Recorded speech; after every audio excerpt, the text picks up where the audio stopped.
balik lagi di Assalamualaikum. Assalamualaikum. Oke. Assalamualaikum. Waalaikumsalam. Ada orang di rumah? Gak ada. Apaan sih? Halo, assalamualaikum warahmatullahi wabarakatuh. Balik lagi di videonya Dinar. Oke, langsung capcus ke part 2 ya. Setelah sebelumnya bahas tentang bisnis kita yang keceletot, yang hancur gitu ya di video sebelumnya. Sekarang kita bahas tentang gimana caranya kita survive dan gimana caranya melunasi hutang 30 juta hanya dalam kurun waktu 4 bulan. 4 bulan. 4 bulan. Oh no. Gak nyangka kan? Ya, saya aja nggak nyadar. Karena jalaninnya udah kayak udah yang penting besok makan apa gitu doang. Oke, lanjut ya. Ya, jadi gini ya. Konsekuensi dari punya hutang, apalagi hutangnya ini puluhan juta ya, itu secara langsung pasti akan berdampak kepada kehidupan kita sehari-hari. Apalagi modal utangnya kan ini ya maksudnya kita kan nggak punya tabungan pada saat itu kondisinya. Jadi otomatis ya udah buat kebutuhan primer tuh keganggu banget, bahkan nggak ada. Kita nggak ada pegangan sama sekali pada saat itu, dan dia sudah resign dari pekerjaannya. So drama banget ini asli ya, berat banget sih kalau saya diinget. Aku tuh masih suka nangis soalnya memang sedrama itu ya. Sedrama itu ya. Berat banget ya. Jadi bayangin aja kondisi saya tidak bekerja, tidak punya tabungan, hutangnya puluhan juta, dan life must go on. Dan aku kuliah. Dan kita punya anak bayi. Dan aku tuh kuliahnya di tempat yang memang bayar semesterannya lebih mahal daripada jurusan lain. Jadi Iya, bener. Iya. Mahal coy semesterannya. Masih inget 3.750.000 waktu itu bayarnya. Dan itu terhitung yang paling tinggi di antara jurusan-jurusan lain. So itu beban gitu ya, lanjutin kuliahnya kayak gimana ini nextnya gitu kan. Sementara buat makan juga kita masih mikir nanti ke depannya pakai uang yang mana, karena bukan uang yang mana ya, maksudnya pakai Uangnya mana? Uangnya mana? Bukan uang yang mana? Uangnya nggak ada. Jadi pada saat itu aku tuh tercetus ide gitu ya, tiba-tiba buat ya udah kita jualan aja.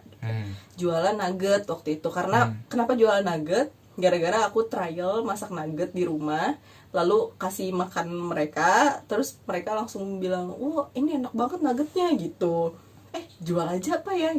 Dari situ akhirnya ya udah jualan nugget setiap hari gitu ya, kita promo, kita iniin dengan happy ya, berusaha untuk menutupi luka dalam hati. Dan orang-orang tuh gak ada yang tahu kecuali keluarga ya kalau misalnya kita tuh tahu. lagi ditipu. Jadi memang orang-orang taunya Irido lagi buka bisnis baru nih nugget gitu, padahal itu kita tuh lagi muterin roda keuangan biar kita bisa makan dan setengahnya ada pegangan gitu. Betul. Mungkin ya nggak mau ngerepotin keluarga lah. Iya, bahkan mungkin saya yakin ya, dengan adanya video ini ya, banyak dari teman-teman kita yang baru ngeh gitu ya. Ternyata dulu waktu jual nugget tuh lagi di bawah banget kita tuh. Karena emang benar ya, seperti yang sudah kita sampaikan di video sebelumnya ya, masalah keluarga kita itu ya masalah kita saja, masalah kami berdua saja gitu ya. Jadi orang lain nggak perlu tahu gitu. Orang lain nggak perlu tahu kondisi kita seperti apa. Keluarga mau nggak mau tahu, karena kan kita di awal melibatkan mereka. Betul. Jadi mereka tahu kalau kita kondisinya memang lagi di bawah banget. Betul. Makanya jualan ini itu, nggak ini itu, jualan nugget. Jual nugget. Sama jualan gamis juga, aku online shop juga waktu Iya. itu, inget apa aja deh pokoknya Apa gitu aja. dijual-jualin. Dan saya ikhtiar lagi untuk mencari kerja gitu. Cari kerja di Bandung. Target saya di Bandung. Cuma qadarullah ya, saya nggak tahu ya. Susah. Ini lagi butuh duit ya. Saya ngelamar kemana-mana tuh ditolak terus, tolak gitu. Alasannya ya banyak ya. Dari mulai nggak bisa bayar gajinya gitu. Karena kan dulu terakhir saya di Cikarang gitu, standar UMK-nya juga beda gitu. Waktu ke Bandung, gaji terakhir saya segini, saya bilang gitu. Mereka bilang nggak bisa gitu, ketinggian gitu. Ada yang jam kerjanya yang saya nggak suka gitu. Jadi bener-bener udah kayak kerja rodi gitu, dan pabriknya pun ada di pedalaman gitu. Jadi ya saya nggak bisa ambil gitu ya. yang banyak sih ya ditolak gitu ya. Ada yang memblacklist alma mater saya karena senior saya dulu gitu ya, pernah lamar di situ dan dia ngehe. Ya, ini tolong kalau Anda menonton video ini ya, Anda sudah menghambat Rizky satu alma mater. Ya. Enggak, emang bukan rezekinya aja, emang bukan jodohnya aja di situ. Beneran deh di blacklist. Kalau aku lihat ya pada saat itu memang karena kayaknya memang bukan jodohnya di Bandung gitu loh. Jadi sebelumnya tuh udah ikhtiar segala macam sampai jungkir balik gimana caranya biar bisa di Bandung, sampai akhirnya dia bisnis kentang kan tujuannya biar bisa kumpul sama keluarga tiap hari. Tapi memang jadinya tuh aku lihat polanya nih kayaknya Allah tuh lagi ngasih tahu biar emang kayaknya bukan di Bandung gitu tempat dia buat cari maisha itu gitu. Akhirnya aku bilang lepasin aja yang udah lamar kemanapun deh gitu, mau Cikarang kayak mau Bekasi kayak mau Jakarta kayak gitu, udah ambil yang mau terima, ambil yang gajinya layak ambil gitu.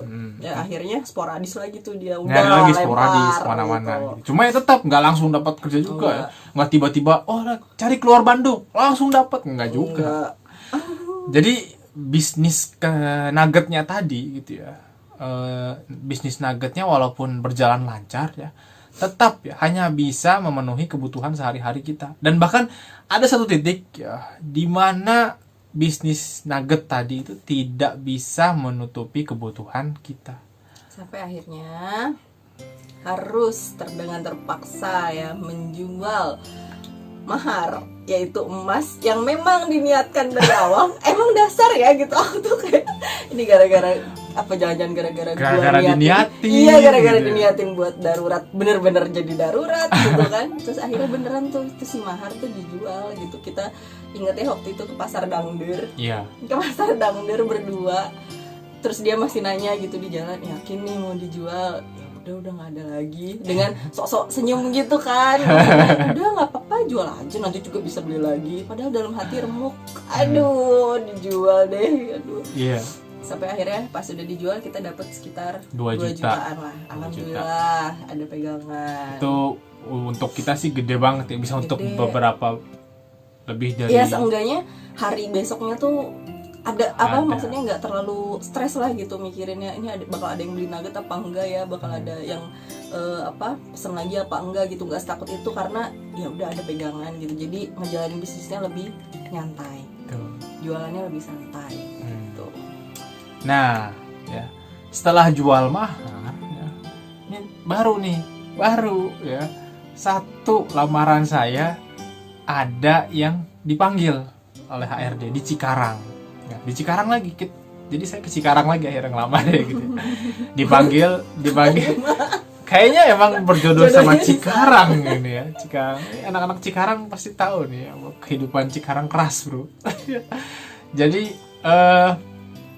dipanggil dan keterima di dalam waktu yang singkat menurut saya gitu. Jadi hanya sekitar 1 minggu ya, 1 kali bolak-balik Cikarang Bandung dan keterima gitu. Alhamdulillah banget itu, senangnya luar biasa. Jadi benefit yang diberikan juga lebih besar dibandingkan gaji saya di perusahaan terakhir waktu resign dari bisnis kentang ini gitu ya. Hanya saja ya memang tidak bisa dipungkiri bahwa hutang puluhan juta tadi ya, ini kondisinya harus segera dilunasi. Yang tadi ya urgent ya. Jadi kondisi kakak ipar kita ini sedang hamil, mau melahirkan dan butuh dana gitu. Dan mereka pun sebenarnya nggak enak mau nagih gitu ya, dengan kondisi kita yang seperti ini gitu ya. Asli lah aku mau bilang makasih banget ya gitu buat saudara-saudara yang waktu itu nolongin dan ngerti gitu kondisinya kita dengan cara tidak menggedor-gedor secara paksa gitu. Karena udah tahu kita tuh ya udahlah. Karena udah tahu nggak punya duit gitu. Nah, makasih banget. Nah terus ternyata ya setelah saya coba bekerja beberapa bulan di perusahaan ini gitu ya, tiap bulan itu paling banyak itu hanya bisa menyisihkan sekitar 2 juta saja. Itu pun sisa gajinya ya dipas-pasin lagi gitu, benar-benar empet-empetin lagi. Empet-empetin itu apa ya, di kerannya tuh. Jadi inget lagi. Ya. Jadi memang benar-benar apaan sih diempet-empetin? Diempet apa diempet? Kalau kayak irit, ya buka keran tuh kecil gitu, Kecil dikit-dikit air tuh keluar gitu. Jadi benar-benar diirit-irit ya, biar bisa bayar hutangnya besar ya. Tapi tetap nggak maksimal gitu karena hutangnya besar dan yang minjemin sudah butuh uang gitu. Jadi akhirnya saya nyari kerja lagi dengan sangat terpaksa gitu. Padahal saya sudah betah sekali dengan atmosfer di kantor yang tersebut gitu ya, dengan orang-orangnya dan ya baik-baik.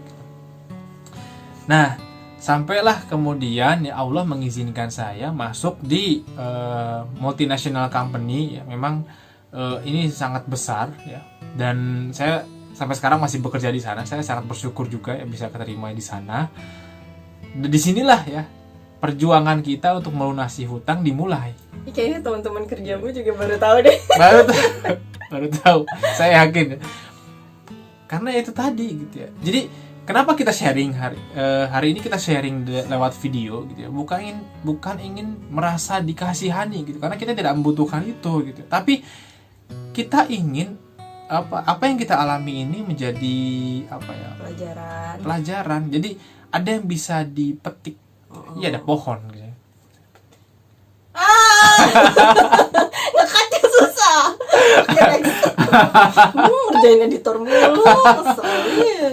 Ya, jadi gue ngedit gak digaji lagi. Terus ya goyang-goyang. Makanya apa yang kita share itu ya, sampai susah nih mau ngomong nih. Apa yang kita sampaikan ini semata-mata yang ingin berbagi ya, agar tidak ada lewat juga. Iya, udah lewat ya, agar tidak ada yang terjebak pada kondisi yang sama. Nah, sekarang gimana sih cara kita melunasi ya? Jadi kita juga kaget sebenarnya gitu. Yang pertama kaget dengan nominal gajinya. Gaji bulan pertama gitu ya. Dan yang kedua kaget dengan seberapa cepat kita bisa melunasi hutangnya. Yang ketiga, saya kaget saya dapatnya berapa tiap bulan. Aduh, caranya dia tuh beneran deh, asli. Jadi gini, silakan. Ya. Jabarkan.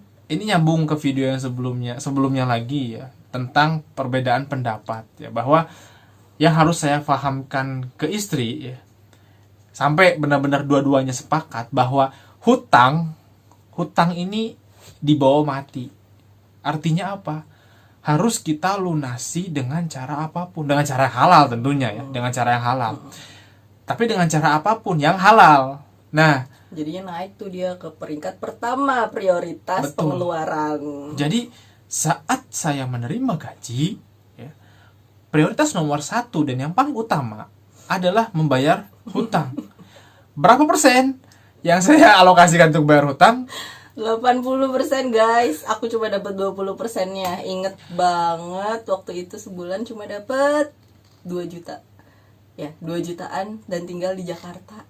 2 jutaan tinggal di Jakarta. Udah pikirin aja deh gimana cara ngatur duitnya ya. Udah pasti tuh di tanggal belasan aja tuh udah tetot, alarm udah nyala. Karena dikit lagi habis ya, gitu. Betul. Dan itu lumayan survive banget ya. 4 bulan pertama dia kerja di kantornya. Dan itu benar-benar dikebut biar cepet lunas. Dan pada saat itu aku sempet marah sih sama caranya dia. Dengan cara melunasi hutang kayak gitu. Ini balik lagi ke video yang beda pendapat tadi ya, gitu, sebelumnya. Caranya dia tuh buat aku terlalu barbar gitu. Dari sekian banyaknya gaji yang didapat tuh bener-bener 80%-nya tuh blok semuanya itu buat bayar hutang. Jadi dan itu tuh nggak pakai ngomong dulu gitu, ngerti gak? Jadi pas udah hari gajian tuh pulang-pulang aku udah transfer ya ke ini segini gitu. Jadi sifatnya laporan ya, bukan perizinan. Jadi tau udah laporan aja. Ini Umi segini ya gitu. Bismillah, mudah-mudahan cukup ya gitu bulan ini. Jadi ya udah pada saat itu serius nih cuma segini, bisa kali lebihin dikit. Aku sempat nego loh sama dia, bisa kali lebihin dikit biar nggak terlalu ini. Nggak bisa nih, udah urgent banget. Dan tapi kesini-sininya aku jadi paham bahwa ya emang harus kayak gitu sih. Maksudnya ya emang ada pengorbanan sih dari cepetnya cara dia melunasi hutang. Ya mau nggak mau aku harus mengalah dulu gitu, sabar dulu, ya udah ikutin. Dan bahagianya adalah ketika si hutangnya lunas, aduh itu rasanya nangis coy, bahagia banget. kita bisa lunasin hutang puluhan juta tadi hanya dengan waktu 4 bulan ya. Dengan alokasi tadi 80% dari gaji ya. Efeknya memang banyak gitu, banyak sekali, dan saya nggak ngambil bagian gitu ya. Jadi setiap gaji datang saya sama sekali nggak dapat bagian gitu. Itulah kenapa di kantor tuh di kantor suka dicengin, si Rido mah nggak pernah jajan gitu ya. Terus kalau ada yang gratisan pasti nomor 1. Iya, mohon maaf karena emang dia nggak pegang gitu, hanya untuk ongkos pulang sama pergi sekali. saja gitu. Itu aja Fatih ya, kan kita bawa Fatih ke Jakarta waktu itu. Itu aja Fatih kadang di akhir bulan tuh kita ungsiin ke Bandung buat tinggal di UTI-nya. Kenapa? Karena gak ada, maksudnya aku takut gizi dia kurang gitu loh, gara-gara aku terlalu ngirit-ngirit duit. Jadi akhirnya tuh nelfon ibu terus bilang, bisa jemput Fatih gak? Fatih kayaknya kangen nih gitu.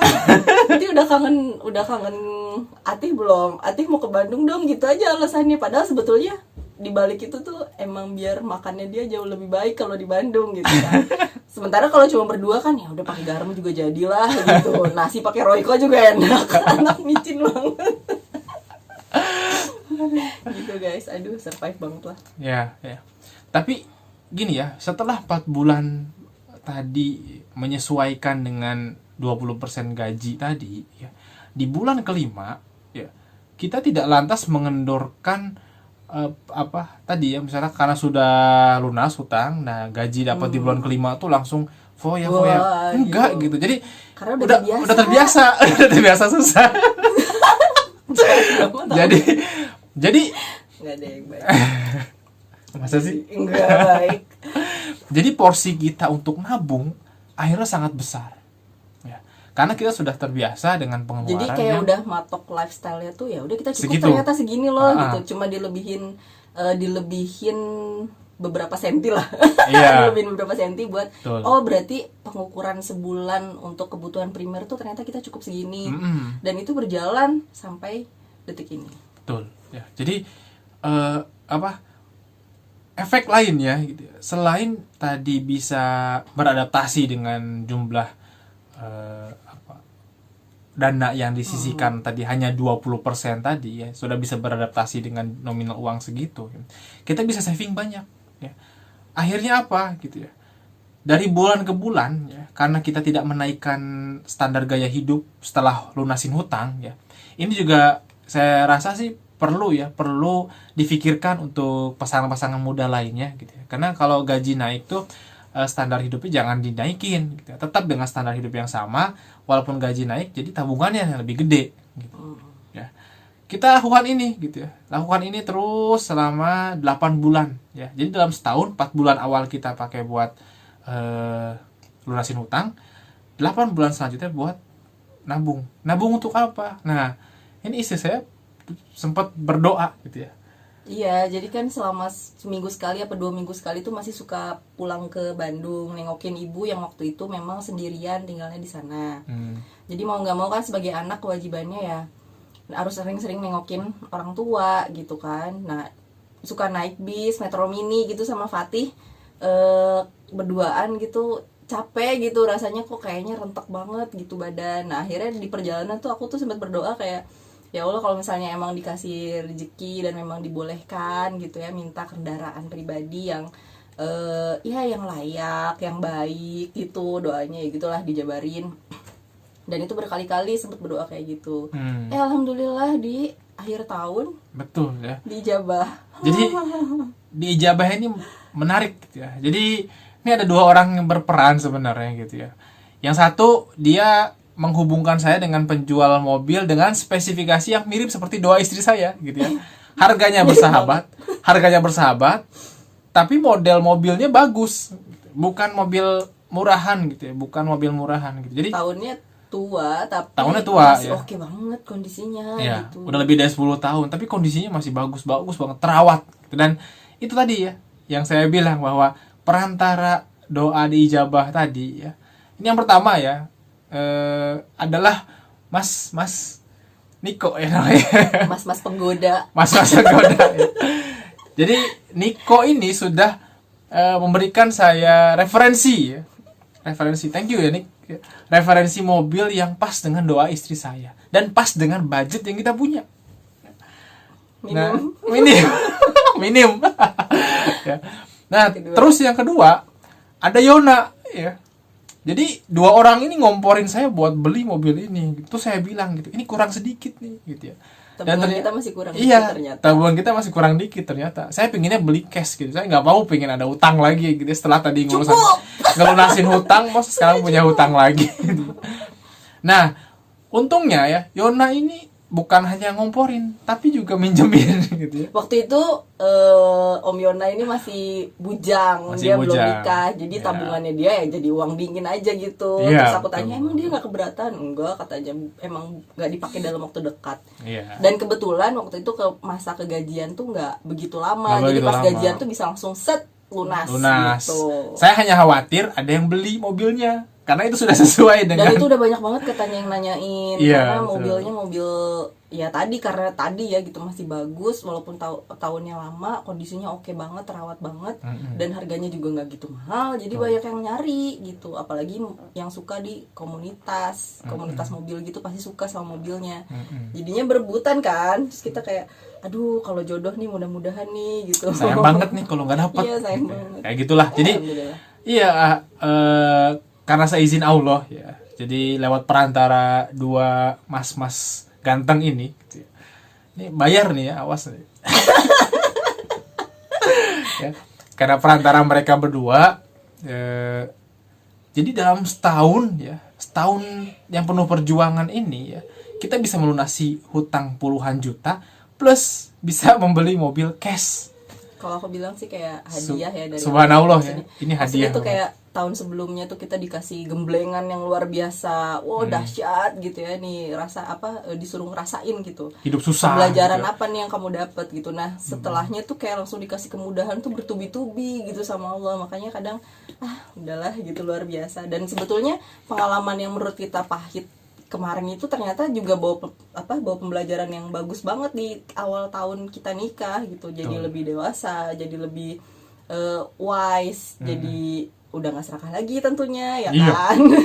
Udah nggak serakah lagi, udah memandang semuanya tuh jadi lebih baik gitu. Terima kasih banyak.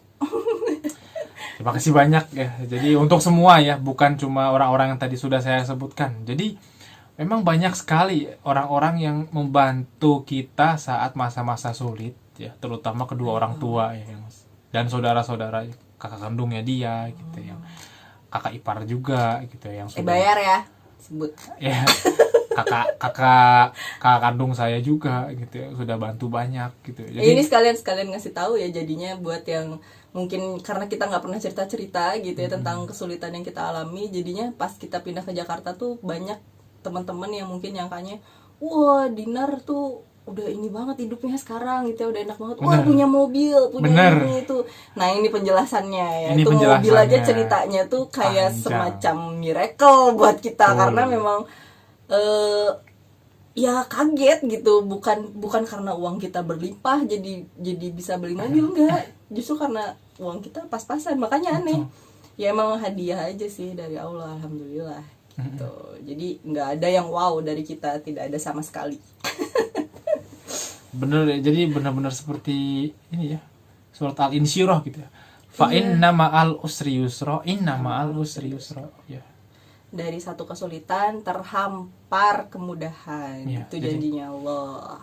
Bukan cuma, jadi kami merasakan Allah ini bukan cuma hanya ingin menguji. Jadi setelah tadi kita melewati masa-masa tersulit dalam hidup ya, pelan-pelan mulai diangkat gitu derajat hidupnya gitu ya. Jadi mulai bisa lunasin hutang. Jadi sama sekali nggak pernah terbayang dalam benak saya gitu. Punya hutang puluhan juta dan bisa lunasin dalam waktu cepat gitu. Dan bahkan bisa sampai beli mobil cash dalam 1 tahun berjalan yang sama gitu. Bener-bener ya hadiah banget ya. Hadiah banget dari Allah Subhanahu Wa Taala. Ya jadi itu ya. Kita mengakhiri video ini happy ending. Jadi tadi setelah di awal dia juga sempat mewek, perih, seperti membuka luka lama gitu. Jadi kita akhiri video ini dengan happy ending, dan saya doakan semoga yang menonton video ini juga bisa mendapatkan pelajaran dan terhindar dari kesalahan yang sudah saya lakukan. Jangan dilakuin. Udah tahu salah jangan dilakuin. Gak usah bandel. Oke. Oke, terima kasih. Assalamualaikum. Assalamualaikum.